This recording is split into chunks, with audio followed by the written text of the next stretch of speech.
तराइन की पहली लड़ाई किस वर्ष लड़ी गई थी?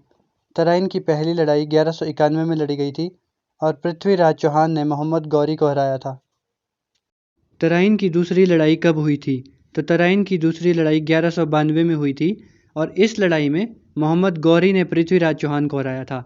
तराइन की पहली लड़ाई में पृथ्वीराज चौहान ने मोहम्मद गौरी को हराया था और तराइन की दूसरी लड़ाई में मोहम्मद गौरी ने पृथ्वीराज चौहान को हराया था। पानीपत की पहली लड़ाई कब और किसके बीच हुई थी?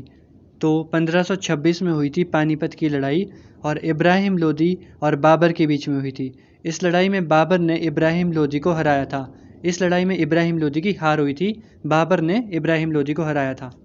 पानीपत की दूसरी लड़ाई कब और किसने लड़ी? तो 1556 में हुई थी पानीपत की दूसरी लड़ाई और अकबर और हेमू के बीच में हुई थी, जिसमें अकबर की जीत हुई थी। पानीपत की तीसरी लड़ाई कब और किसके साथ हुई थी? तो 1761 में हुई थी पानीपत की तीसरी लड़ाई और अहमद शाह अब्दाली ने मराठों को हराया। खानवा का युद्ध किसके बीच हुआ? बाबर और राणा सांगा के बीच हुआ था खानवा का युद्ध और 1527 में हुआ था, जिसमें बाबर ने राणा सांगा को हराया। घाघरा का युद्ध किसके बीच हुआ? 1529 में हुआ था घाघरा का युद्ध और बाबर ने महमूद लोदी और नुसरत शाह को हराया। बक्सर का युद्ध कब हुआ था? 1764 में हुआ था बक्सर का युद्ध और ब्रिटिश ने मीर कासिम, शुजाउद्दौला और शाह आलम के संयुक्त बलों को हराया। पलासी का युद्ध कब और किसके बीच हुआ था?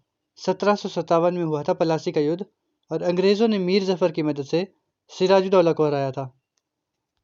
करनाल की लड़ाई कब लड़ी गई? 1739 में लड़ी गई थी करनाल की लड़ाई, जिसमें नादिर शाह ने मुगल बादशाह मोहम्मद शाह को हराया।